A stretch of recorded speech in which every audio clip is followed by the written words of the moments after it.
My name is Juliet Meyer, and for the last 2 years I have been lying to the man I love. Not the dramatic kind of lying, not the kind with a second phone or a fake name or a getaway bag under the bed. The quiet kind. The kind where you pack your lunch in glass containers and take the bus 3 stops past where you need to go, just so the story stays consistent. The kind that requires discipline. The kind that only works if you never slip. I haven't slipped once. Not when Clive's card declined at the Whole Foods register and I counted out exact change from my wallet like it was all I had. Not when his mother looked me up and down at Thanksgiving and said, "So you work in filing?" And I smiled and said, "Client intake, actually," like that was a meaningful distinction.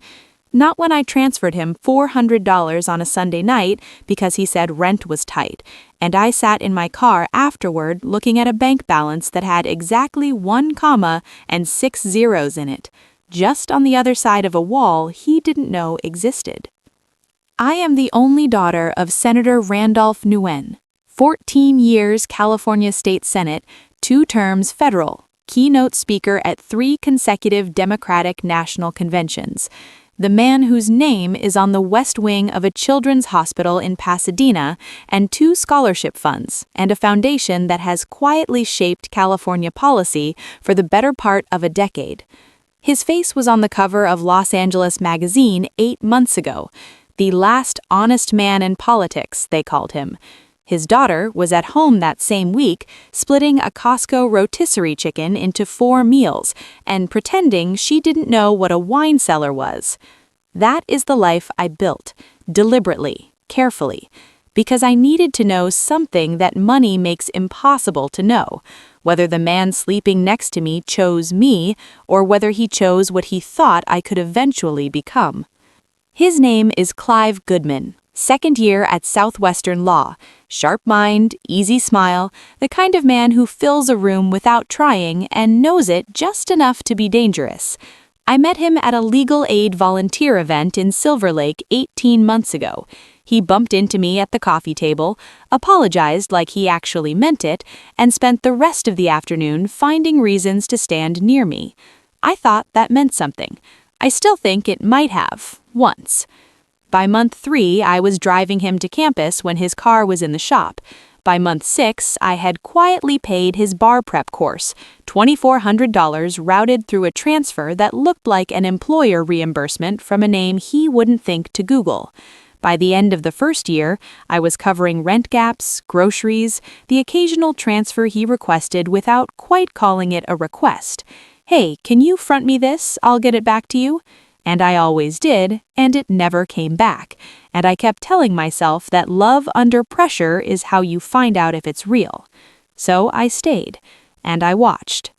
And every Friday evening, I walked out of Hargrove Legal Group on Wilshire Boulevard, where I was just the 2nd floor intake coordinator with the rotation of 4 blazers and the homemade lunch, drove 3 blocks to the parking structure on Charlottesville, took the elevator to level 4, and changed in the far corner next to a charcoal gray Volvo that nobody knew was mine. 40 minutes later, I was in Pacific Palisades. My mother would have dinner on the table. My dad would be in his study with a brief he'd pretend wasn't stressing him out.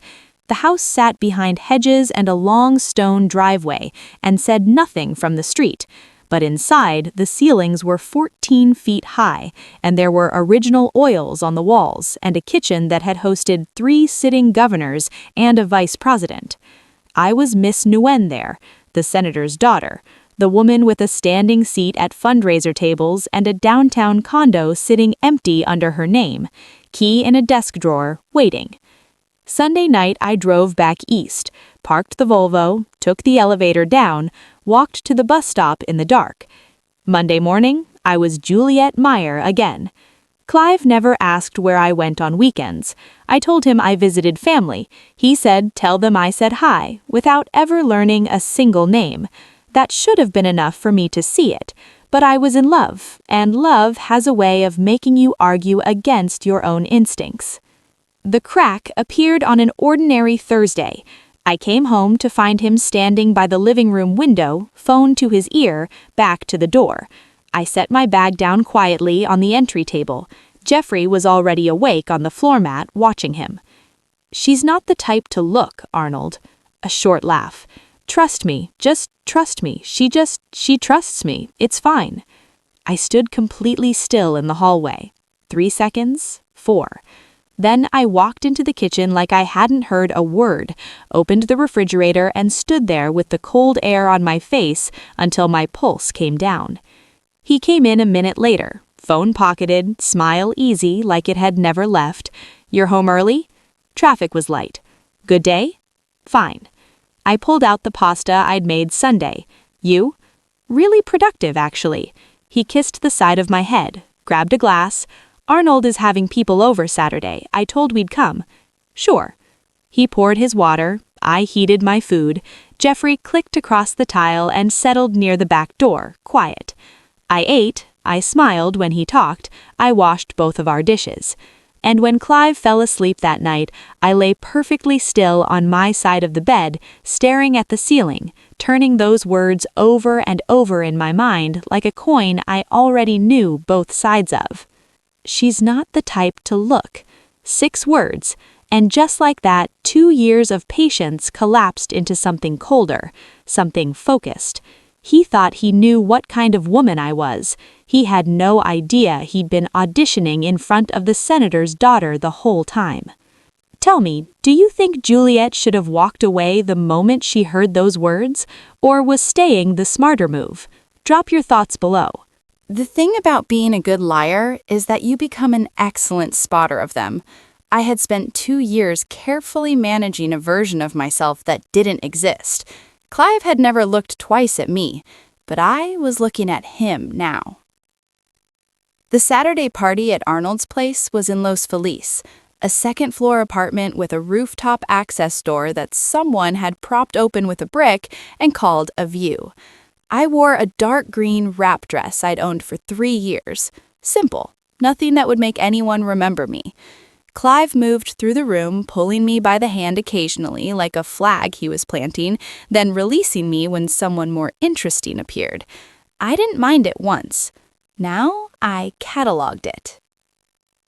Clive found Arnold near the kitchen. I'd met Arnold twice. He was a paralegal at a downtown firm, loud in the way that people who are nervous about silence tend to be. Tonight, he never once made direct eye contact with me.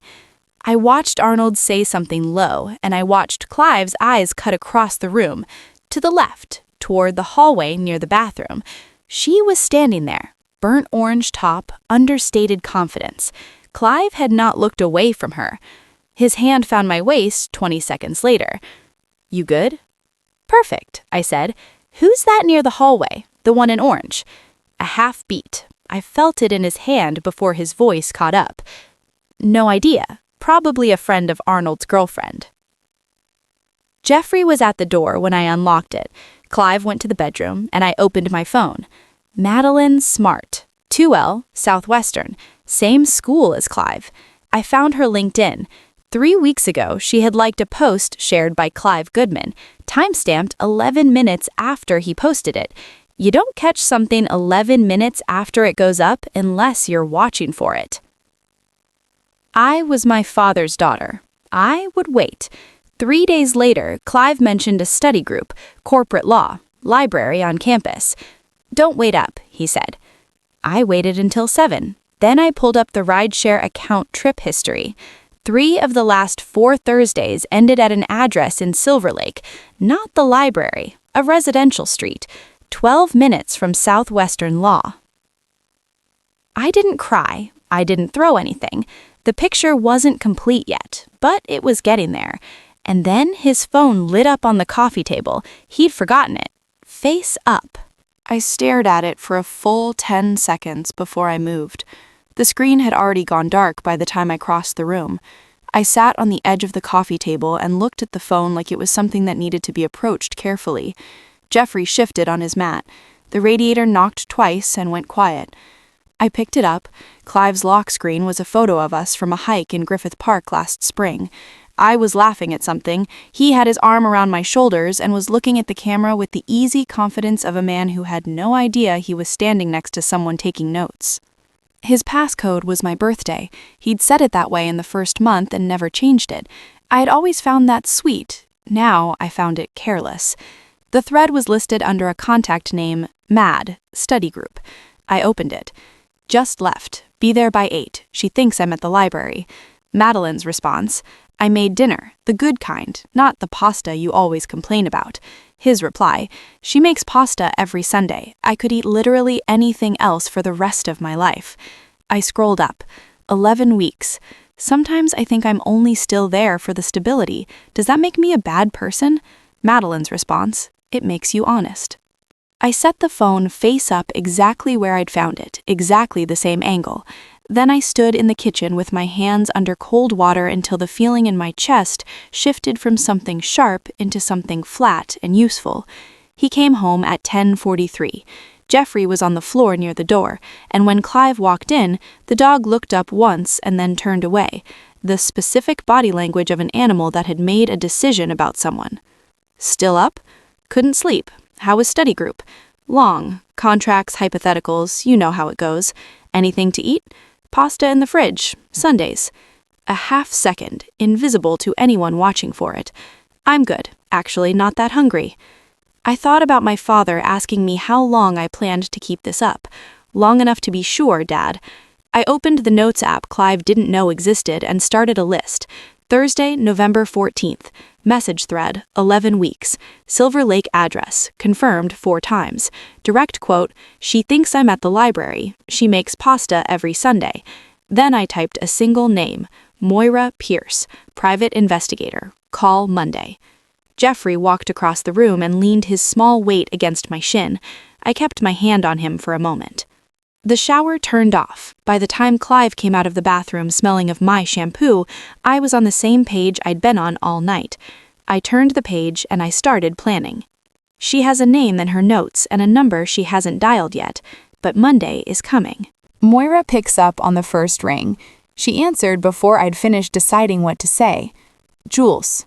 No hello, no, oh my gosh, it's been forever. Just my name, like she'd been half expecting this call. I was sitting in my car in the parking structure on Charleville, level 4, space 4G. The Volvo sitting quiet in the corner like a secret that had never once complained about being kept. I told her everything, the phone call, the rideshare history, the messages, 11 weeks, Silver Lake. Send the profile, Moira said. 72 hours. Results come Monday. The 72 hours were the longest of the entire 2 years. I wasn't falling apart, I was functioning, perfectly, deliberately. I made dinner, I asked Clive about his classes. I made 3 actual suggestions for his moot court brief that he wrote down without crediting me for them. Friday came, I drove to Pacific Palisades. Senator Randolph Nguyen was in the doorway of his study, the kind of man whose stillness read as authority. He didn't need to fill a room because the room rearranged itself around him. Sit down, he said quietly. I'll pour. He opened a bottle of Sonoma Pinot he kept on the second shelf, the one for family conversations he considered serious. You've engaged Moira? 72 hours. Results come Monday. And until Monday, normal. Everything normal. He looked at me steadily. Anger makes noise. Clarity makes change. I know, Dad. Monday morning, 8:47 a.m., my desk phone rang. It's me, Moira said. Madeline Smart. She's been seeing him since September. Jules, she doesn't know about you. She thinks she's the girlfriend, I said. There's more, Moira said. She's not the only one. A woman named Melanie Preston, 30, nurse practitioner. She's been sending him money through a payment app, transfer confirmations on a secondary account under the name C. Goodman Wells. Jules, this isn't a man who got lonely. This is organized. I sat at my desk for exactly 4 minutes. Then I opened my encrypted notes app and started a new file. At the top, I typed 2 words, Case Goodman. He thought he was running a system. He had no idea he'd built it inside someone else's. Jules is done gathering evidence. Now she's building the trap. Drop your thoughts below. You're the other one. She said it before I even sat down. Melanie Preston had chosen the meeting spot, a small coffee place in Atwater Village, the kind with mismatched chairs and a chalkboard menu and enough ambient noise that a serious conversation could stay private. She was already there when I arrived, scrubs under an unzipped jacket, hair pulled back, both hands wrapped around a mug like she needed something to hold on to. I sat across from her. "How long?" I asked. 7 months, she looked at the table. "You?" 18. She closed her eyes briefly, opened them. "He told me he was casually seeing someone, but it was basically over, that she was more of a roommate situation." There it was, the same script, different woman, same lines. "How much?" I said. She looked up. "How much has he taken from you?" Not a question. Her jaw tightened. 40, 50 a week, sometimes more. He'd frame it as, he'd say he was short or that a payment hadn't cleared. He always had a reason. She exhaled. "About 6,000 total."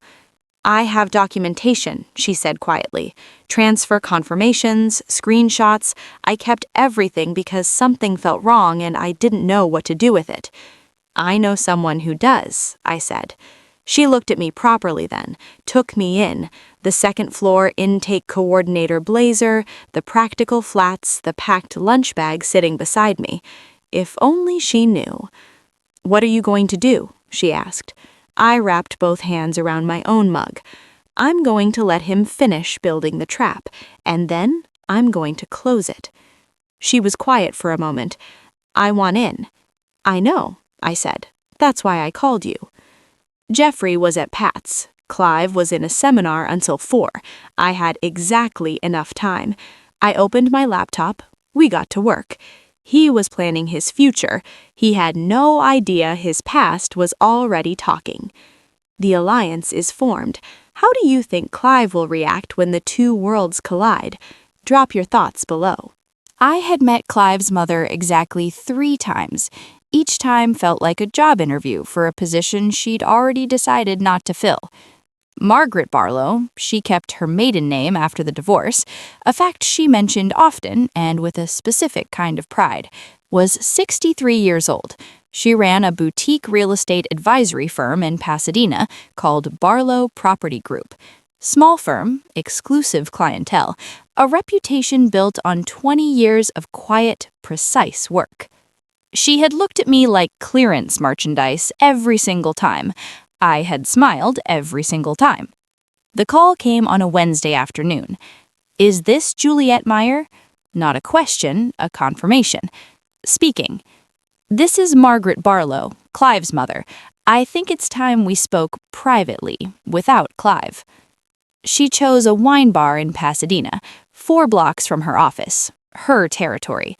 She was already seated, cream blazer, hair set, a glass of something white already poured. "I'll be direct," she said. "Clive is at a critical point in his career. I don't think you're the right fit for where he's going. You're an administrative coordinator, Juliet. Clive requires a partner who can keep pace." I let the silence sit for a full 3 seconds. "Can I ask you something, Margaret?" Barlow Property Group, your primary listing access runs through a consortium of preferred landholders. Does the Nguyen Pacific Holdings portfolio mean anything to you? A flicker. Barely. "Why would that?" "It's my family's company," I said simply. "My father is Randolph Nguyen. We hold about 40 off-market residential parcels in Los Angeles that your firm has benefited from for the past 6 years. Barlow Property Group has closed 9 transactions using our access, roughly $4 million in commission across those sales." Margaret said nothing. The color didn't drain, it was a stillness, a recalibration. "You're not what I thought you were," she said finally. "No," I agreed. "I'm not." I walked out and did not look back. My phone buzzed as I reached my car. A text from Moira. Found the 3rd one. Her name is Stan Williamson's daughter, goes by Bree, owns a condo in Silver Lake. Jules, he's been seeing her the longest. I read it twice. Then I typed back. Send everything. and find me a lawyer who specializes in financial fraud. The picture was almost complete. Margaret made her move too early, and now Juliet knows exactly how close to the edge Clive is standing. The senator's daughter just flexed her real power. How long do you think Margaret will keep this secret from Clive? Drop your thoughts below. She opened the door, still in her scrubs. Not a nurse, a veterinary technician, as it turned out, which explained the small orange cat that bolted behind the couch the moment she saw Jeffrey's carrier in my hand. "Sorry," she said automatically. "He hates other animals." "Jeffrey's used to it," I said. Bree Williamson was 26, Stan Williamson's youngest daughter. Her father sat on the board of Cedars Sinai. Her Silver Lake condo was neat, personal, real. Books actually read, a half-finished canvas on an easel by the window, dishes drying on the rack. We sat at her kitchen table. "He told me he was living with a cousin," she said. "Temporary, while he found his own place." I said nothing. 8 months, she said. "I've been seeing him 8 months. How long for you?" 18.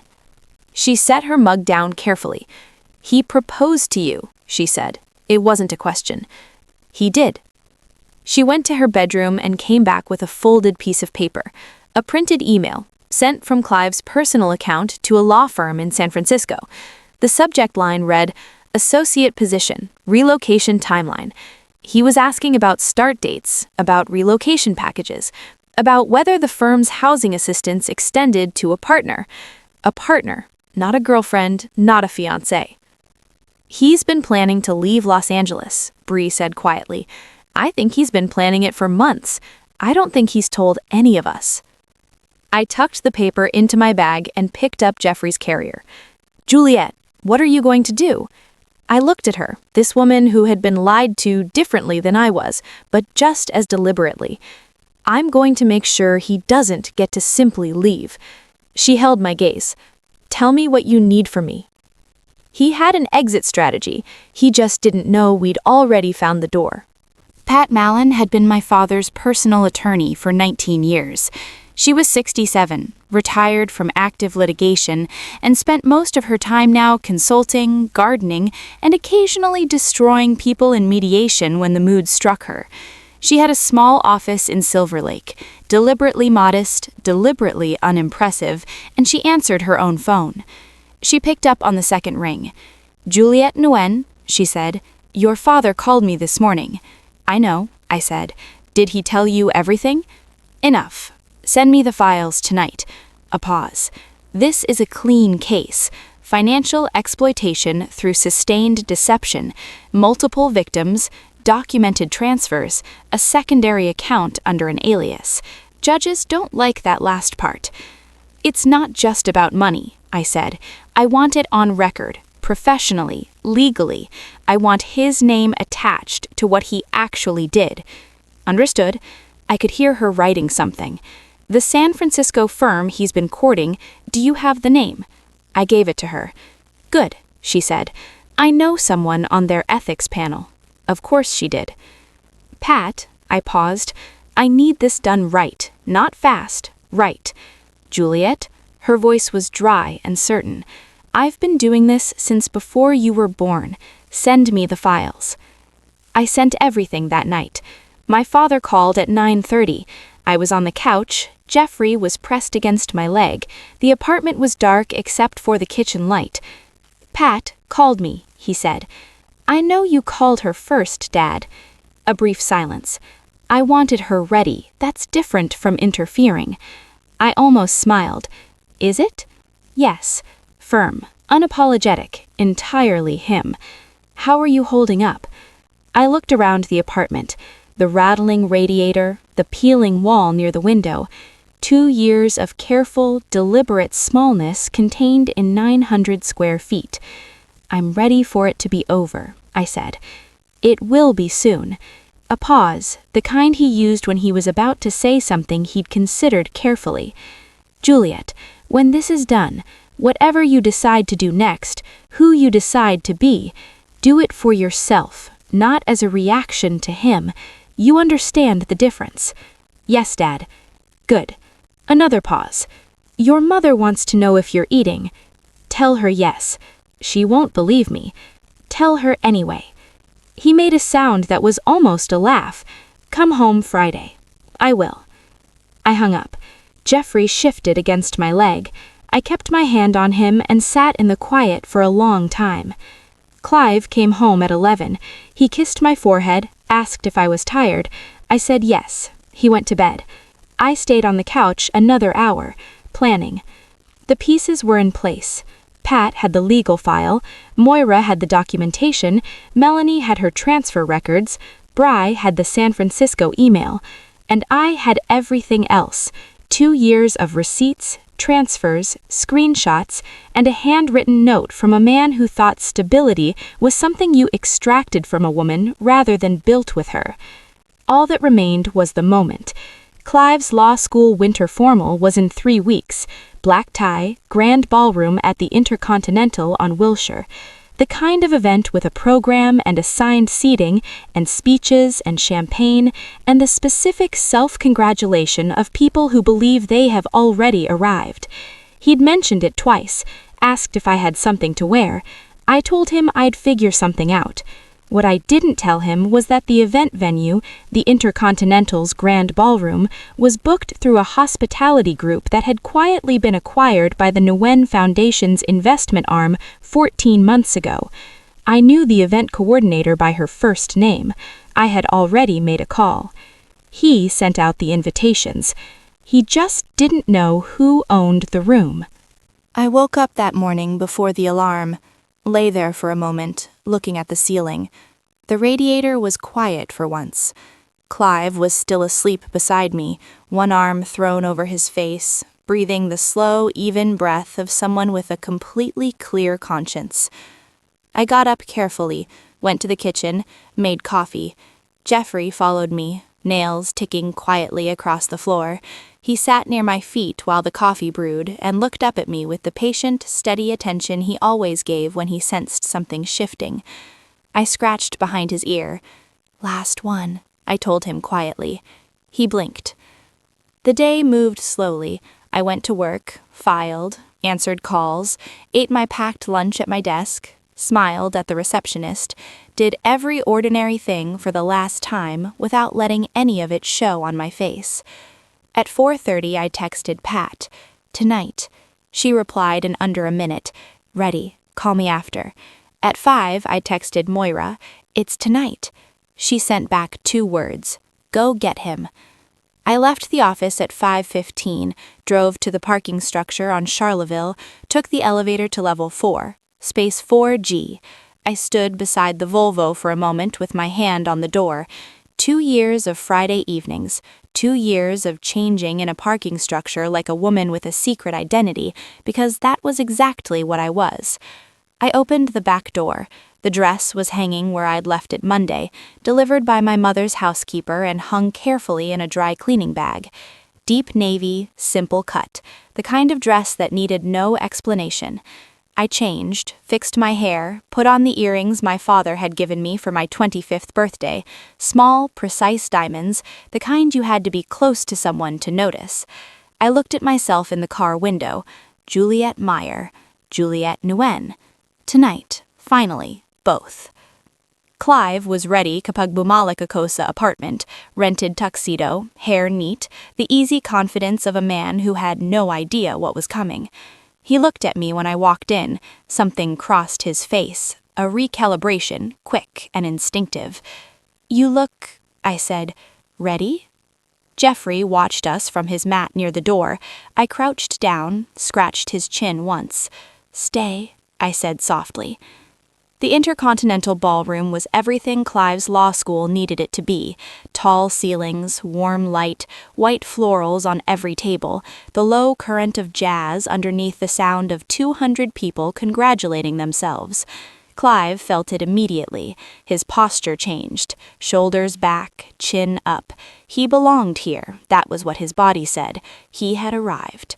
I watched him work the room, a handshake here, a laugh there, and I looked for the one face I'd been told would be here. I found her near the bar. Madeline Smart. Black dress, hair down. She didn't know who I was, she only knew what he'd told her, that the woman he'd been living with was basically a roommate, practically now a law. I walked calmly to the event coordinator station near the main entrance. A woman in a headset looked up. "Miss Nguyen," she said quietly, "everything is set." "Thank you, Donna." I checked the time. 15 minutes. I went to find my seat, the one at the main table, the one with my name on it. Not Meyer, Nguyen. He's about to give his speech. He has no idea who's in the front row. He spotted me 3 nights before the program started. I saw the exact moment. He was laughing at something a classmate said, champagne flute in hand, comfortable and bright and completely unprepared. And then his eyes moved to the main table and found the nameplate and found me sitting behind it, and everything on his face went very, very still. I looked at him calmly, smiled once, looked away. The dean opened the program. Welcome remarks, acknowledgement of sponsors. Then the dean said, "Tonight we're especially honored to have with us a founding contributor to the Southwestern Law Ethics Initiative. Please welcome Miss Juliette Nguyen, daughter of Randolph Nguyen and newly appointed director of the Nguyen Foundation's Legal Equity Program." Polite applause. I stood, buttoned my jacket, walked to the podium. I found Clive in the crowd without looking for him. He was impossible to miss, standing completely rigid near the back table, champagne flute forgotten in his hand. Next to him, Madeline Smart was frowning slightly, working something out. I set my notes on the podium, didn't look at them. I've spent the last 2 years working in a law firm, not as an attorney, as an administrative coordinator, second floor, client intake, the kind of work that keeps a building running but rarely gets a nameplate. Pause. I did it deliberately, because I wanted to understand something about integrity, whether people in this profession treat everyone in the room with the same respect, or only the ones they think can do something for them. Quiet in the room now. "What I found," I said, "is that the legal profession attracts 2 kinds of people, those who chose law because they believe in something, and those who chose it because they believe in what it can get them." I looked up from the podium, directly at Clive. The difference between them isn't always visible at first, but it becomes clear. It always becomes clear. He found me 12 minutes later. I was speaking with a senior partner from a Century City firm when I felt Clive's hand on my elbow. Tight. I let Clive steer me toward the edge of the room, near the corridor that led to the event offices. "Juliette?" His voice was low, controlled, but underneath it something was cracking. "What is this?" "What is what, Clive?" "Don't." "Nguyen? The foundation? The... how long?" "How long have I been Randolph Nguyen's daughter?" I said. 28 years. "You know what I'm asking." "I know exactly what you're asking.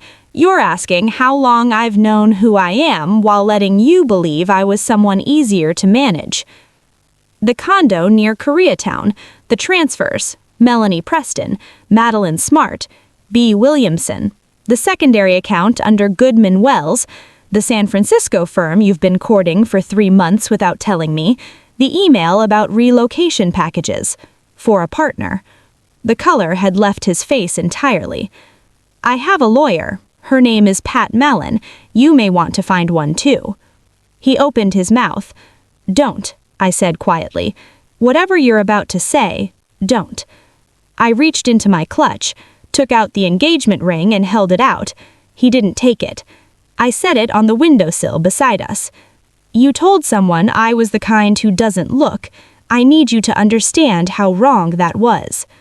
I picked up my clutch, walked back into the ballroom, found the Century City partner right where I'd left him, and resumed the conversation exactly where we'd stopped.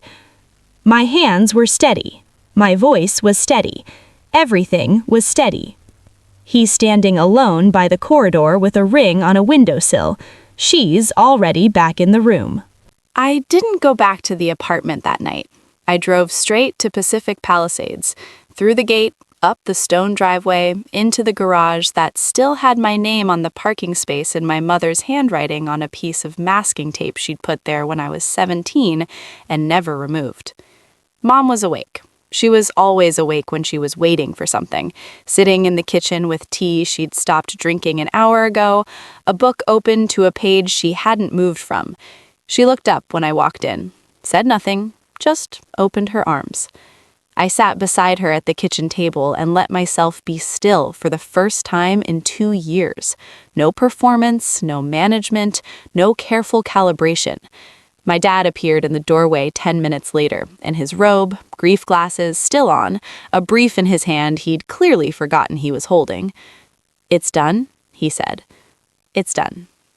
Pat called at 8 the next morning. I was on the second floor balcony with coffee, still in last night's clothes, watching the city begin. "He called me," she said. I sat up. "Clive called you?" At 7:15. He wanted to know if there was room to discuss. I told him discussion was no longer on the table. We'd be filing civil claims for financial fraud and damages on behalf of 3 complainants by end of week. "Jules, the San Francisco firm withdrew their offer this morning. His faculty supervisor received a summary of damaging documentation. Formal review begins next week. He won't be sitting for the bar in the spring, Juliet." I looked out over the garden. A hummingbird was working the bougainvillea along the far wall, quick and purposeful and completely unbothered. Melanie and Bree received restitution offers. Madeline received a factual summary. She said thank you. I went back to the Koreatown apartment one last time that afternoon. Clive wasn't there. I moved through the rooms with a single bag. The glass containers, a few books, my clothes, Jeffrey's things, the small television I'd bought at a garage sale, a plant I'd kept alive on the windowsill through 2 Los Angeles summers. I took the plant. I looked around the apartment one huling pacata. The peeling wall near the window, the radiator that clanked every night, the ceiling with the water stain shaped like something I'd decided was a bird. It had been a life. A small, carefully constructed, entirely intentional life. I turned off the light, closed the door. That evening, I took the private elevator to the 41st floor of Nguyen Pearl Tower downtown, my penthouse. The city spread out below the floor-to-ceiling windows. Los Angeles at night, enormous, indifferent, lit up like something that had no idea what any single person inside it was going through. Jeffrey walked the perimeter of the living room, nose to the floor, investigating. Then he found a spot near the window, turned twice, and lay down, satisfied. I called my father. "I'm in the penthouse," I said. A brief silence, then his voice, steady and warm, and quietly proud.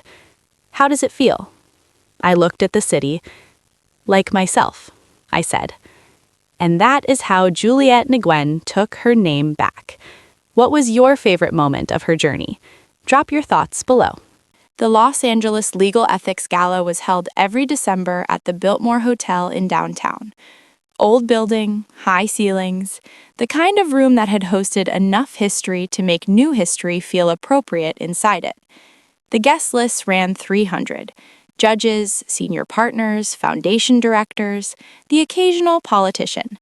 My father had attended every year for a decade. This year, for the first time, I was attending as myself. No blazer rotation, no packed lunch, no carefully maintained fiction. I wore a deep charcoal gown, simple and sharp, hair back. The diamond earrings my father gave me at 25. Nothing extra, nothing performative. I didn't need flash. I knew who I was walking in as. Dad met me in the lobby. He was in his good suit, the one Mom always said made him look like he'd already won before anyone else sat down. He looked at me when I came through the door, and something moved across his face. Not surprise, recognition. "There she is," he said quietly. Mom was beside him in deep burgundy, pearls, the particular elegance of a woman who had never once needed to prove anything to anyone. She took my face in both hands for a moment. "My girl," she said. That was all. We went in together. The room received us the way rooms receive people who belong in them. Handshakes, warm greetings, names I recognized from the foundation's donor list, from my father's career, from the legal circles I'd been adjacent to my whole life, but had spent 2 years pretending not to know. An hour in, the foundation's executive director found me near the bar and pulled me toward a cluster of people from the state medical board. My name was attached to it now. People knew what I'd done. Clean, methodical, no theatrics. Ms. Nguyen. A woman extended her hand. Silver hair, sharp eyes. Diane Holt, State Bar Ethics Committee. I've been hoping to meet you. We're forming a subcommittee on financial exploitation in professional relationships. Would you consider joining us? I looked at her, at the room, at the industry that shaped who got to practice law and who didn't. Yes, I said, I would. I saw Margaret Barlow across the room at 9:45. She was near the far wall with a glass of white wine and the particular posture of someone trying to take up less space than she used to. She saw me at the same moment, held my gaze for exactly 2 seconds. Then she looked away first. I didn't approach her. Whatever leverage she imagined she had, she understood now what practical actually looked like. It looked like me. Clive wasn't there. Of course he wasn't. His bar application was under formal review. The San Francisco offer was gone. His name was attached to a case that circulated in exactly the professional circles that mattered. He had wanted stability. He had wanted a woman who wouldn't look. He had chosen the wrong woman entirely. Near the end of the evening, I found a quiet moment at the edge of the room. My phone buzzed. Pri, how'd it go? I typed back, good, you owe me lunch. Melanie, thinking of you tonight. Moira, well? I typed, we're good. And then one more. Madeline Smart, I heard what you built tonight. Thank you for telling me the truth. I'm sorry you had to go through it. I read it twice. Typed back, you deserved to know. Take care of yourself. Sent it. My father found me a few minutes later. Your mother wants to know if you'll come for dinner Sunday. Tell her yes. And Jeffrey? Jeffrey goes everywhere I go. We stood there a little longer, the two of us, Senator Jeffrey Nguyen and his daughter, learning something that no amount of money or name or connection could have taught her any other way, that she was worth more than she had been given, that kindness was not the same as weakness. The woman counting pennies at the register and the woman in the charcoal gown at the Biltmore were the same person, and not person had always been enough. Ready? My dad said. I looked at the city one last time. Yes, I said. Juliet Meyer walked into his life with glass containers and a bus pass.